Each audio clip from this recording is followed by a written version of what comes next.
We are live. What's going on, everybody? RE Solutions here with our weekly Tidbit Thursday. Running a little late today. Just had lunch, and I am tired. Yes. Ready for as Denise would say, Mimi's. Yeah, Mimi time. A little siesta time. So, And this is just proof. There's nothing on there. Anyway, this week we are talking. We're still continuing on our buyer's inspection series kind of thing, and this week we're going to be talking about HVAC and plumbing concerns that may be found on an inspection. We did have somebody scheduled to come.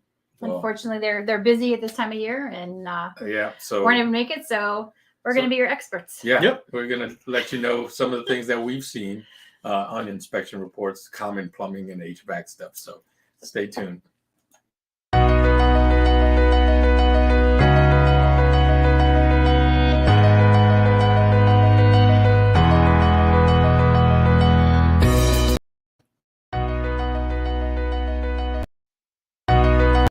I don't know what that's going on. I was like, what's he doing? Whatever. You're going to notice that Pete may not be here next week. Yeah. I'm going to go back behind the camera. Yeah, I need a break. Anyway. Welcome back.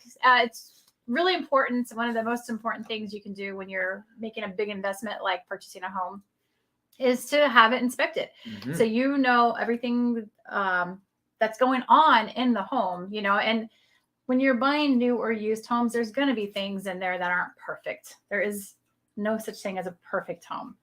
Right. And even, like you said, even new homes there, an inspector is going to go out there and they're going to find a whole bunch of stuff deficient.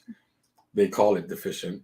But it may not be items that are going to kill a deal. Right. So right.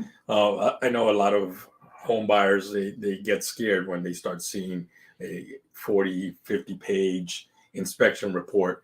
But a lot of stuff is things that the inspector writes up because they're kind of required. Mm-hmm. It's kind of their job to write every little thing that they can find at the property. So, and it doesn't necessarily mean that some of those things that they find are broken or bad, or expensive repairs or anything like that. It's just right. So we're going to talk about some of the plumbing stuff first, of things that normally come up on an inspection report. So, some of the most common plumbing and HVAC issues you may see on an inspection report. Yes, and one of the major things is always going to be a water heater. So when it comes to a water heater, inspectors are always looking at the age of the water heater because the age of the water heater is always going to be it's going to determine how well that water heater pretty much works. Or will continue to work. Normally a life expectancy for a water heater is anywhere from 10 to 15 years if you're lucky. Mm-hmm. Normally it's 10 to 12 years.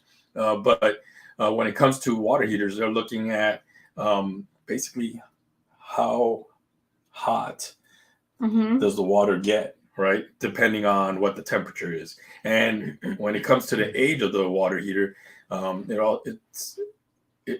I guess they're looking at how much sediment can actually be in the water heater because of the age. Does the property actually have a water softener that reduces that sediment? Because as y'all know, here in San Antonio, the water is very hard. Mm-hmm. There's a lot of sediment in the water. So that stuff collects in the water heater and can affect its output of hot water and stuff like that. So it breaks down to the functionality of the water heater. Is it functioning? Everything leaks in it. And then also the code. Is it up to compliance of what the housing code says now? Is it builder's code? The builder's code says for now. Right.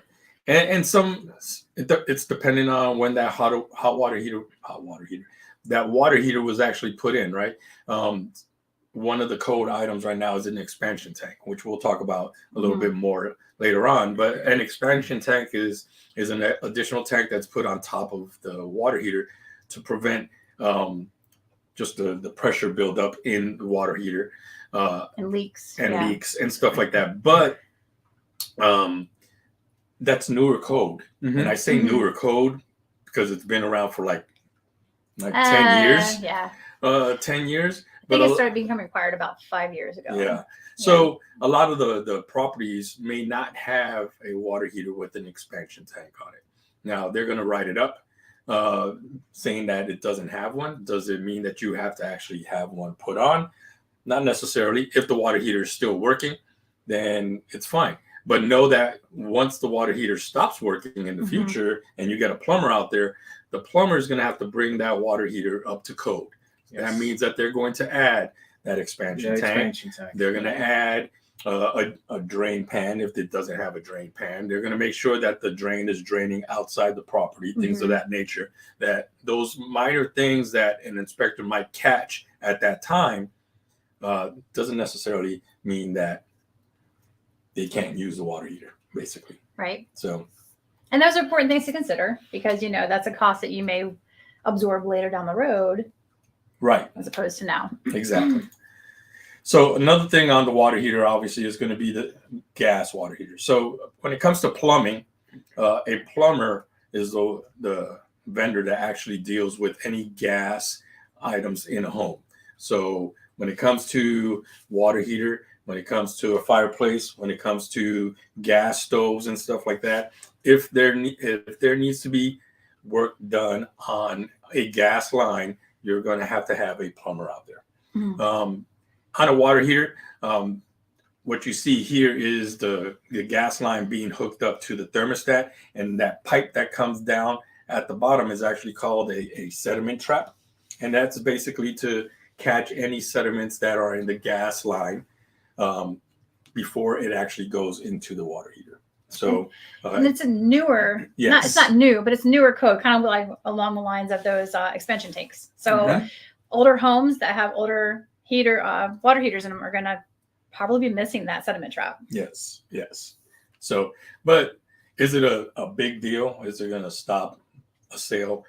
Probably not. You know, if you're that concerned of a sediment trap being installed, because some of them, like Belinda said, don't have them, then, you know, it's easily done.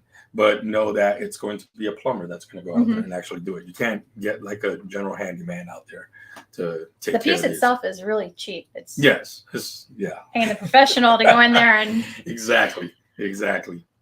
So the next thing is actually leaks, right? When it comes to the plumbing, the inspector is going to be going around looking at faucets and things of that nature to see if there's any leaks at any of the faucets, either at the faucet head itself or at the base of the faucets and stuff like that. So, but it's something, and we were just talking about this earlier. We just recently had some clients that were concerned with leaking in some of the faucets in the property that they were purchasing, and my response to them was, even undeniably, it's a very easy thing to repair.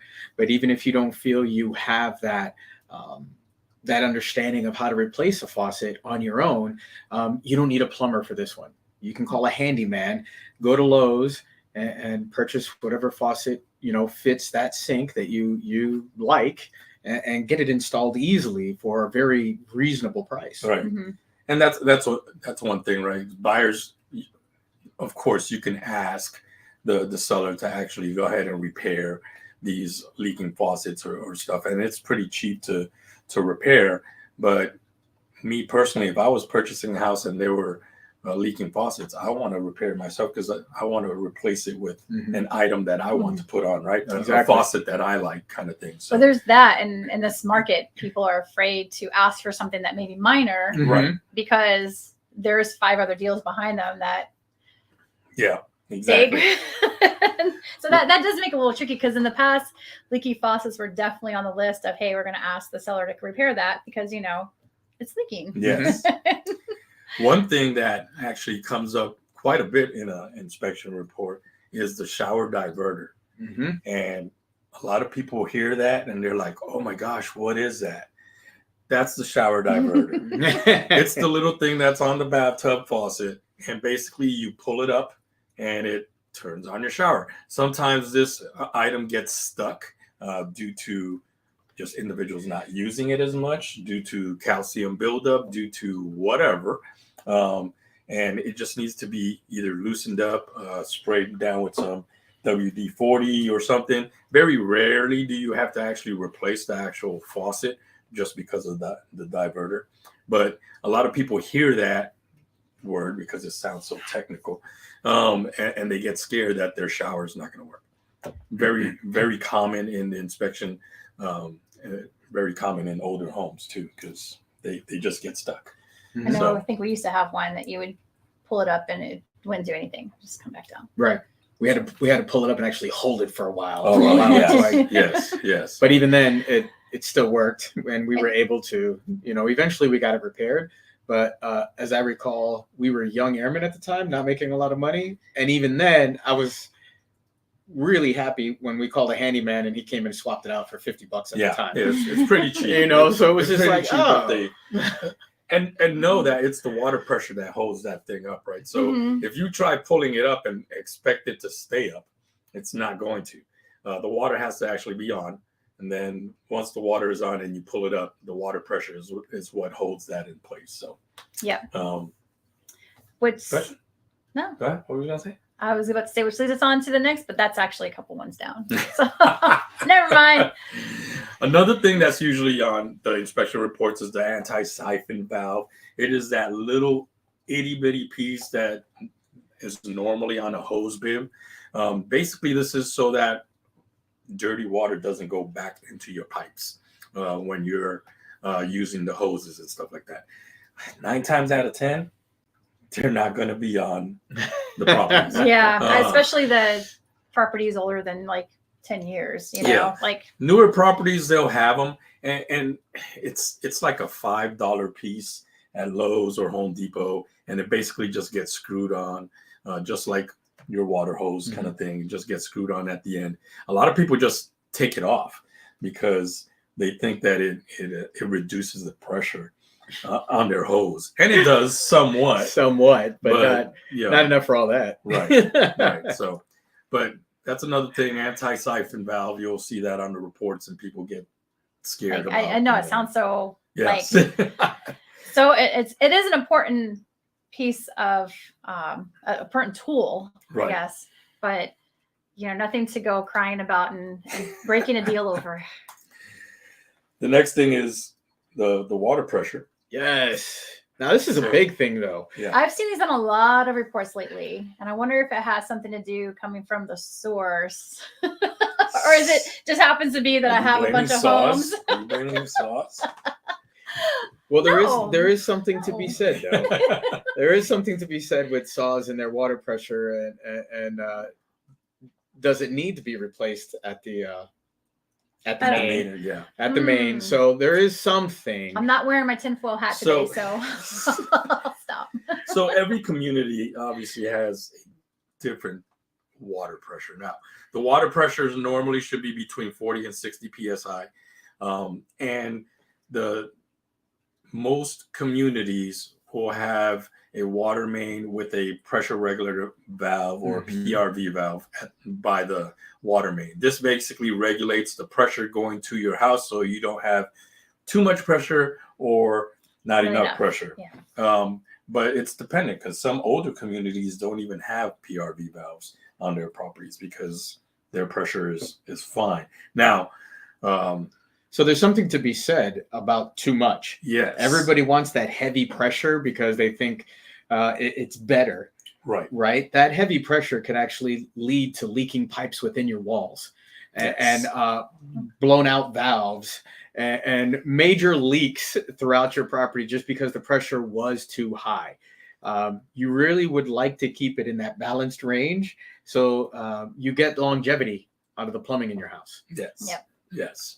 So, and that's another reason for the expansion valve on the water heater too, because too much pressure, heat and pressure don't mix very well. So if it's a lot of pressure going into your water heater and your water heater is actually heating the water, it can create a tremendous amount of pressure. And for those of you who don't know, the water heaters have gotten a lot more expensive the last 5 to 6 years because they changed the last way 5 made to them. 6, the last Yeah. 6 months. Well, no, I'm just saying the way they make them now, because now they're made with much heavier material. Mhm. They're much thicker material because of the pressure that these water heaters hold and stuff like that. So And the technology in them yes, is becoming a little more advanced. exactly. So a lot of the water heaters themselves are just much more expensive right now and stuff like that. But yes, water pressure is one of the biggest things. It can be adjusted at the PRV valve if it needs, if the PRV valve is working correctly.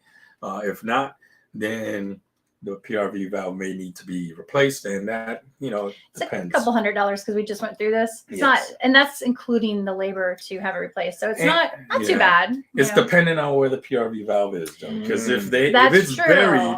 buried, then You're gonna pay for somebody to dig That's that true. thing Yeah. up. This That is- one was right there at the main valve, and Yeah. so they just literally had to have a plumber go in and switch them out. Yeah, a lot of them in the older communities, they're buried, and you So can't get just to it.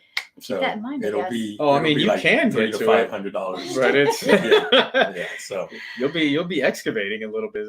so when it comes to plumbing stuff, it's the inspectors going out there looking for visual things that they can obviously see. Yeah. Any leaks, any miscolor color on the ceilings and stuff like that, like possible leaks in the past and things of that nature.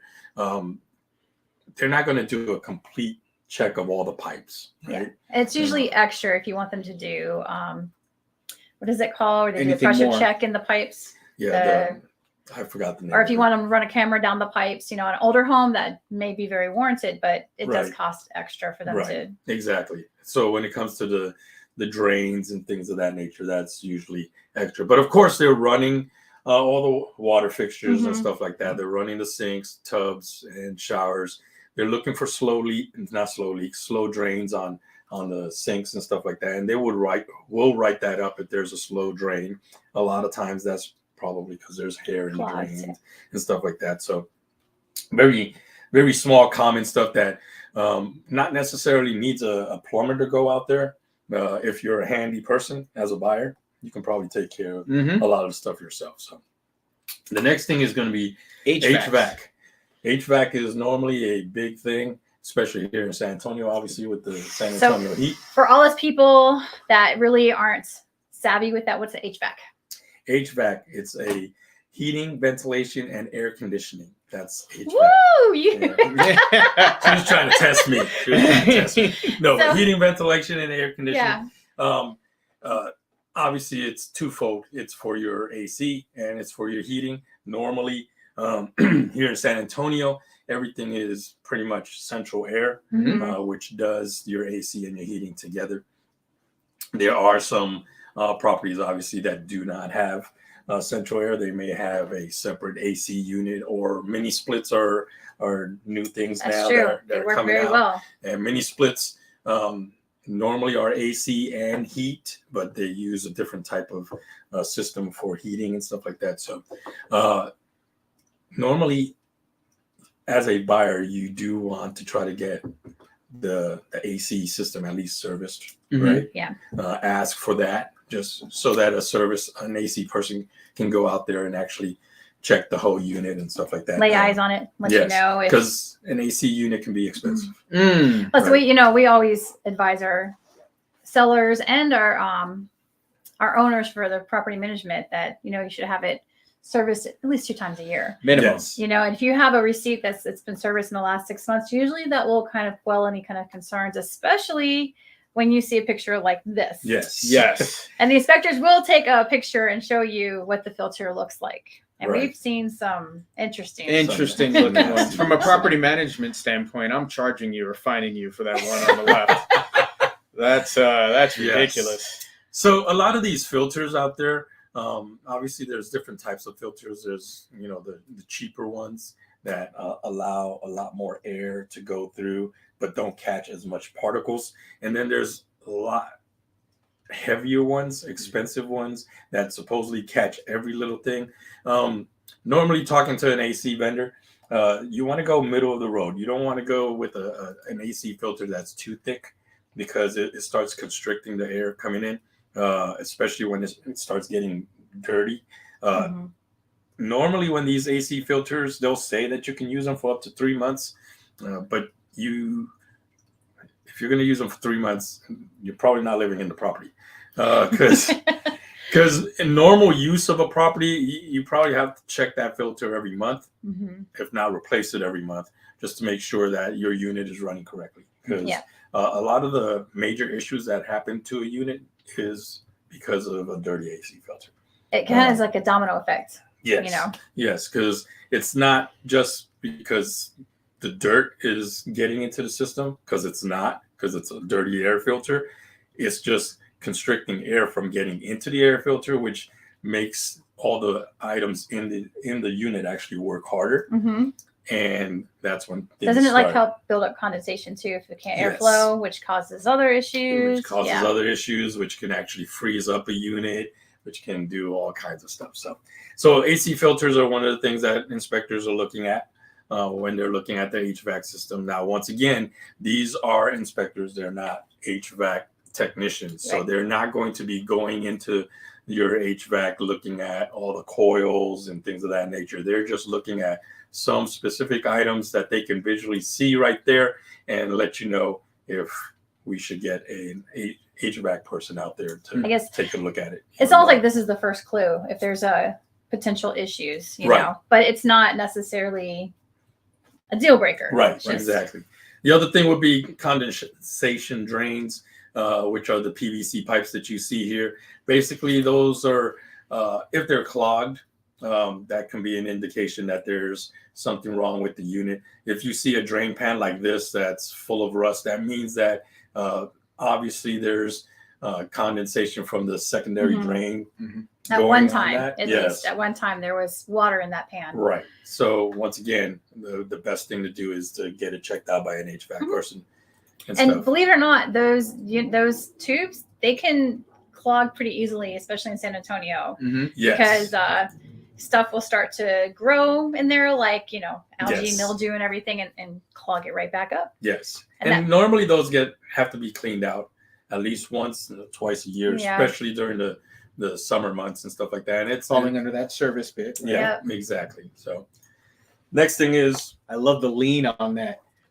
You like that? Almost looks like a little rock was put there to like, don't fall. Yeah. I'm just going to finish holding it. So condensing units are the units that for the AC system or the HVAC system that's outside. They want those to be level. That's why they usually put a concrete pad. And like this concrete pad that's there, obviously, is not level. So the level for the condensing units is basically just for the refrigerant that's on there, right? So that the refrigerant is actually level in all the coils that's in the unit. So if there's too much refrigerant, like this one leaning to the right, just think of a soda bottle, right? When you have all the soda leaning to the right kind of thing. And gravity works. Yes. So those systems inside of it are going to have a lot of pressure on it that's not evenly distributed. Exactly. And it's going to start causing uneven wear and tear. Yes, exactly. So, yes. But normally those, I have never seen one this bad. but yes, they're looking at things to make sure that the condensing units are level. And that's the reason they report it, because it could be functioning just fine right now. Right. But if you go ahead and you purchase this, then you got to understand in the future, it could, start leading to other issues. Right. So temperatures, temperatures within the property, obviously they're looking at that. This person right here is actually taking a temperature check with the electronic thermometer kind of thing. And what they're doing is they're trying to see the difference between the temperature from the outlet or the vents that the AC comes out, and the difference from the air that's actually going into the intake of the AC unit itself. So normally they do some calculation. There's a normal range. Yeah, normally it's between 16 to 20 degrees. 16 to 20, yeah. Difference. Anything outside of that, then something may be going on with the unit. So here's your favorite. I know. That's like every home in San Antonio. Was your home built in 2022? Yeah. it's gonna look like It's that. gonna look like that. Either the dog got to it or the San Antonio sun. Yeah. So this is the refrigerant line on the AC units outside. It's supposed to be a foam covering on the refrigerant unit. Lots of times these, due to age, just start brittling off and stuff like that. So a lot of inspectors will write this up as just needing to be replaced, kind of thing. Easy. You don't need an AC tech to go out there. Literally Home a Depot. foam wrapping. Yeah, go to Home Depot. They sell it like $1 or something. Like that. So And it's there to we're in protect that line. So, now. So you're right. Like, $10. Yeah. Well, $375 at least for the roll. Yeah. For the roll. Yeah. So you could just get that and just replace it. It's pretty simple. Yep. So this is my favorite. Yikes. So once again, this is the condensing unit. I say dog. Yes. So normally they're not this bad either, but I've seen condensing units that a dog will use it as a bathroom and continuously urinate in that same corner, and the little coil fins on the unit start rusting away. They corrode. Yes. So that dog was not drinking enough water. No. That dog was obviously dehydrated consistently. So they're looking at stuff like this. Most of the times they're looking at the fins to see if they're bent or whatever. Like I said, when they're not even there. Yeah. Yeah. So that's a pretty extreme one. But. Yeah. And those are little things, once again, that they write up. And that's it. That's it. That's it. That's the big stuff that we usually see on inspection reports that come back. And usually these houses are anywhere around the 10-year mark is when you start seeing a lot of this pretty commonly. And it's interesting because for everything we discussed today, there's only a handful of items that really felt like, okay, we need to take care of that. Yes. Yes. Like that condensing unit. That condensing unit. That needs to be taken care of. Right. That heavy lean. That's something that you would want to consider.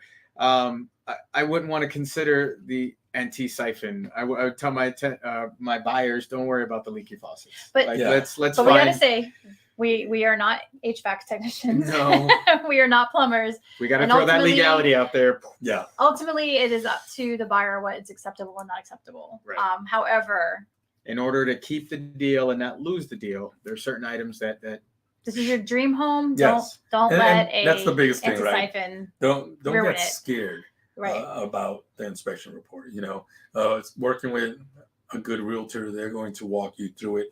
Working with a good inspection company, they should walk you through it and let you know, hey, these are concerns that you may want to bring up. Shout out to Alamo Real Pros. Yeah, exactly. That guy was awesome. Yeah, we need to get him back on here. So anyway, but those are just highlights of the plumbing and HVAC system, the inspection report. So next week we're going to be talking about electrical. Yes. So we're going to have, we will have somebody next week. Come on. Fingers crossed that they don't get busy. Yeah, hopefully. But other than that, this weekend we have our seller seminar. Seminar. So you're thinking of selling your home. You're not certain about the whole process and you want to reach out and talk to somebody and kind of get a few ideas of start to end, kind of everything that flows in the middle. Come reach out to us. Check us out. Check out our website for how to sign up, right? Yep. It'll be on our website. It'll be on our Facebook page, all that stuff. So anything else? Any other announcements? I think that's it. Hey, Denise. Denise is not even on here. So she was. Denise was sick last week, and then this week she had to drive to Massachusetts. I can never say say that. Family trip, though. Family trip. That's road nice. Trip. Everybody needs some time off. Oh man, we need a road trip. Gosh. So anyway, once again, follow us on Facebook, Instagram, LinkedIn, TikTok, our YouTube channel, and I think that's it. All right. Well, I would say it was a quick one, but it's already 29 minutes. I know. You talk so much. We will see you next week. Deuces.